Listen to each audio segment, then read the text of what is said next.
Сәлем достар, В деңгейінің 530 есебін қарастырайық. Амалдарды орындаңдар.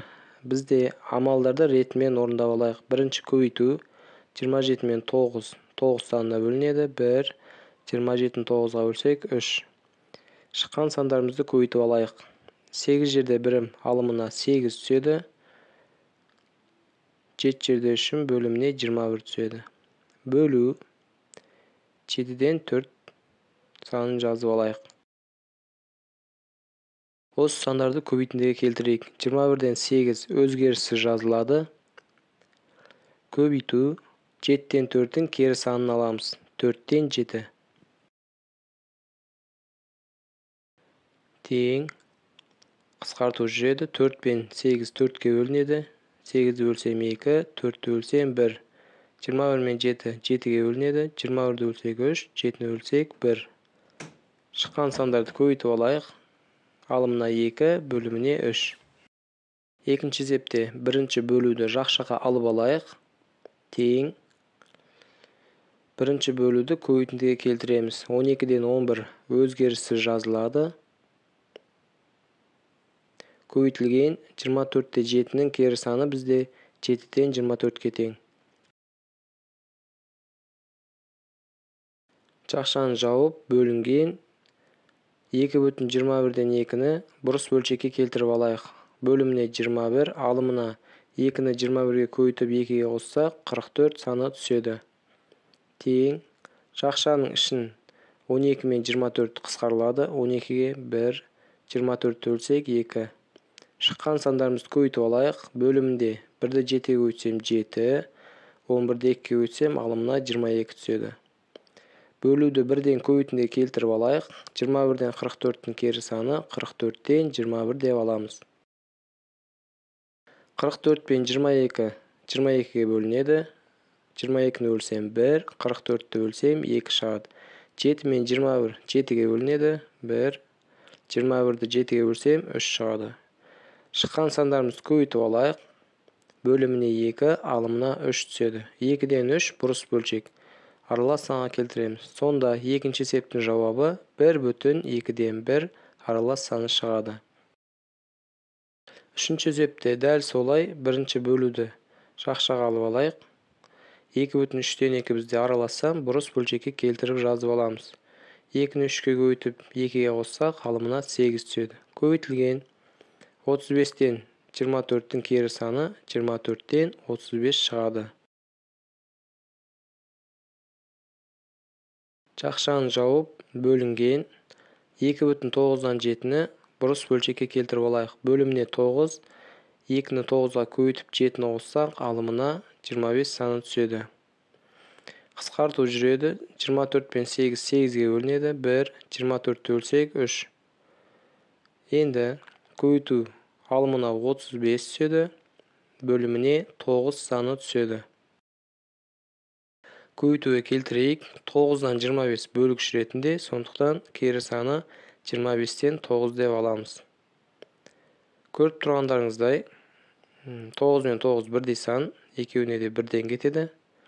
25 пен 35 5-ке бөлінеді. 35-ті бөлсем 7, 25-ті бөлсем 5.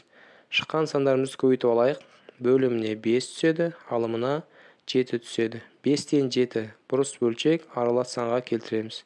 Жауабы 1,5-тен 2 аралас саны шығады. Төртінші есепте бірінші көбейтуді жақшаға алып алайық. Жақшаның ішіндегі сандар аралассан, оны бұрыс бөлшекке келтіріп аламыз. 2-ні бөліміне жазайық. 13-ті 2-ге көбейтіп 1-ге қоссам 27 саны алымына түседі. Көбейтілген 1,2-ден 1 бұрыс бөлшекке келтірсек 1-ді 2-ге көбейтіп 1-ді қоссақ алымына 3 түседі. Бөлінген 2,4-ден 1-мізді бұрыс бөлшекке келтіріп алайық. Сонда алымына 9 түседі. Тең. Жақшаның іші қысқартылмайды. Бірден көбейтіп жазамыз. Алымына 81, 2 жердегі бөлімі 4. Көбейтуге келтіріп алайық бөлуді. 4-тен 9-ның кері саны 9-дан 4-ке тең. Тең. Бізде 81 мен 9 9-ға бөлінеді. 81-ді 9-ға бөлсем 9 саны шығады. 4 4-ке бөлеміз 1-ден. Шыққан сандарымызды көбейтіп алайық. алымына 9 түседі. 1-ден 9 бөлшегі 9 санын береді. Ары қарай 5-ші есеп, бірінші бөлуді жақшаға алып алайық. Екеуі де дұрыс бөлшек. Жақшаның ішіне көбейтіндіге келтірейік. 16-дан 15 өзгермейді. Көбейтілген 8-ден 5-тің кері саны бізде 5-тен 8 деп аламыз. Көбейту 1,9-дан 1-мізді тіркеп жазып алайық. Жақшаның ішін қысқартайық. 15 пен 5 5-ке бөлінеді. 1. 15-ті 5-ке бөлсек 3 шығады. 16 8-ге бөлінеді. 2. 8-ді 8-ге бөлсек 1. Шыққан сандарымызды көбейтіп алайық. Алымына 3, бөліміне 2 түседі. Көбейтілген 1,9-дан 1 аралассан, бұрыс бөлшекке келтірейік. Сонда алымына 10 түседі. Тең 3 пен 9-ды 3-ке бөлеміз. 1, 9 3-ке бөлсек 3. 10 2-ге бөлінеді. 5. Сонда алымына 5, бөліміне 3 түседі. 3-тен 5 бұрыс бөлшек аралас санға келтіреміз. 5-ші есептің жауабы сонда 1,3-тен 2 аралас саны шығады. 4-ші есепте бөлуді бірінші орындаймыз. Бірінші бөлу 14-тен 13-ті жақшаның ішіне жазайық. Бөлу аралас сан бұрыс бөлшекке келтіреміз. 21-ді бөліміне жазып, алымына 25 санын түсіреміз. Бөлу 5-тен 13-ті өзгеріссіз жазамыз. Тең жақшаның ішін көбейтуге келтіруге болады. 14-тен 13 жазып алайық. Көбейтілген 21-ден 25-тің кері саны бізде 25-тен 21 шығады.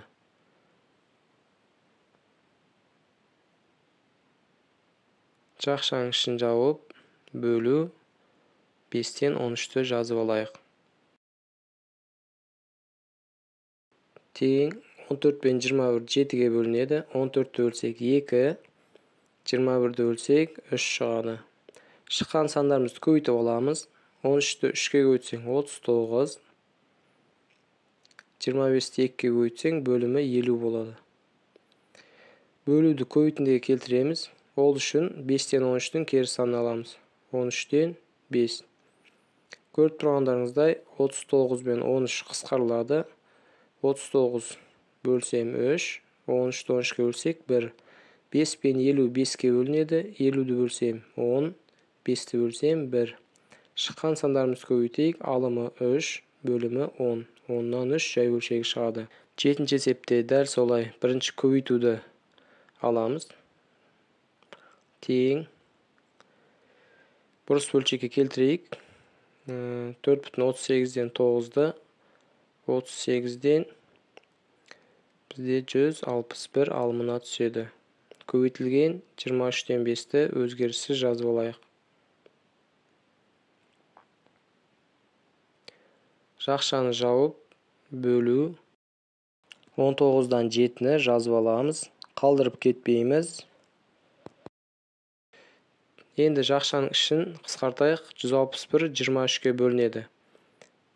23-ті бөлсек 1, 161-ді бөлсек 7-ден. Шыққан сандарымыз көбейтіп алайық. Алымына 7 жерде 5-ім 35. Ал бөліміне 38 өз түседі. Көбейтілген 19-да 7-нің кері саны 7-ден 19-ға тең.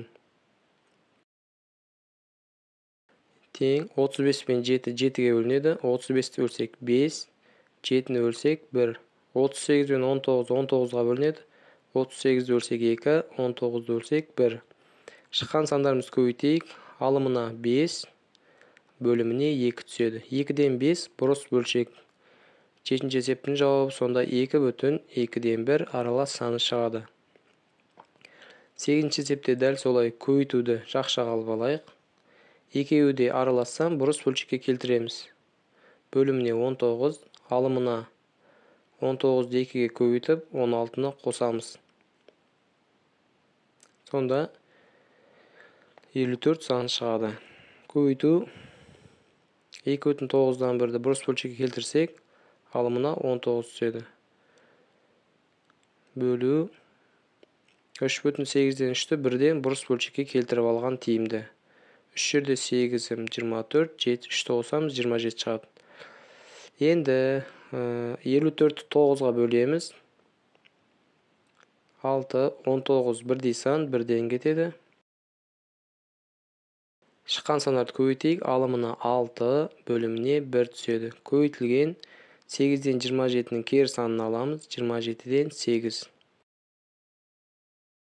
6 мен 27 3-ке бөлінеді. 6-ны бөлсем 2, 27-ні 3-ке бөлсем 9. Шыққан сандарымызды көбейтіп алайық. 8 жерде 2, 16 алымына, 1 жерде 9, 9 бөліміне. 9-дан 16 бұрыс бөлшек аралас санға келтіреміз. 8-ші есептің жауабы 1,9-дан 7 аралас санына тең.